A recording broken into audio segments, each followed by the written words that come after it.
The Zander house is a beautiful house.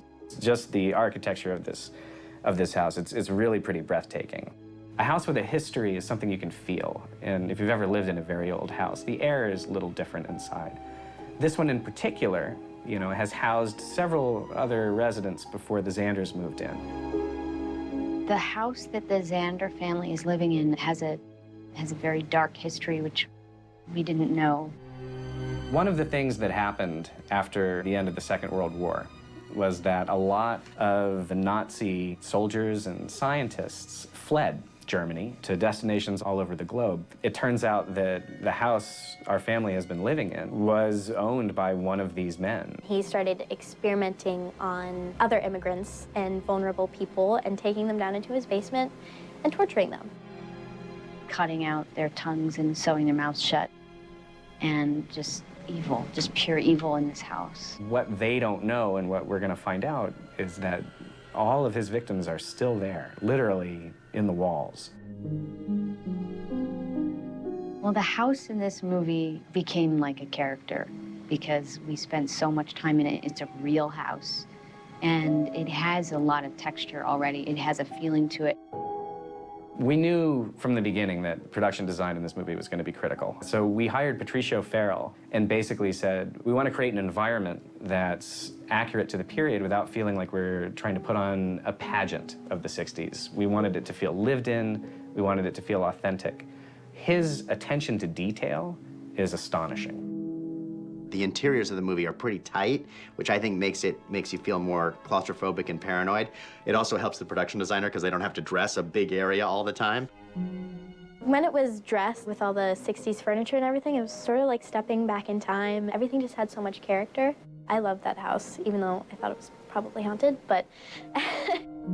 When I first walked into the house, I thought, wow, this is like super creepy.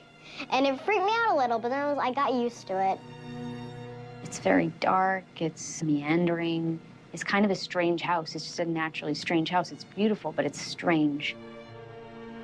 I remember the first time I went into that house and was actually examining it room by room. When I got into the spirit room, as we called it, where Alice would do her readings and where eventually she would do the seances with the board, every square inch of the design in that room, of the set that they created in that house, was fascinating. He was meticulous about making sure that the wallpaper was authentic from the period. Everything down to the types of wicks in the candles had to be very specific. That attention to detail is critical if you want to create an atmosphere that's truly transportive for a viewer. Patricio Farrell and the entire art department did an amazing, amazing job of putting that together. We spent so many days and hours in it that we sort of started to become part of the house. We were spending so much time in close quarters. One of the things about, you know, doing a movie that takes place primarily inside a house is that the cast and crew are going to be all over each other, just kind of stuffed together into this space for weeks at a time. In our case, it worked out really beautifully. Our cast got along with each other so well. They got along with the crew so well.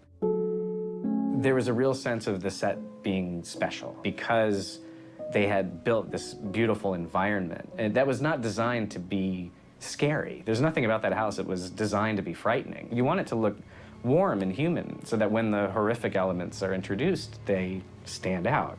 There was this sense among the cast and crew that we were in this very special environment. That kind of helped everybody stay in a very different place while we were in there because there was this sense of caring for this environment, of being outside of our normal reality whenever we went to work. People wouldn't put their coffee cups down because everything felt so special. You didn't want to mess with any element of that set, and I think the cast and the crew all felt that way.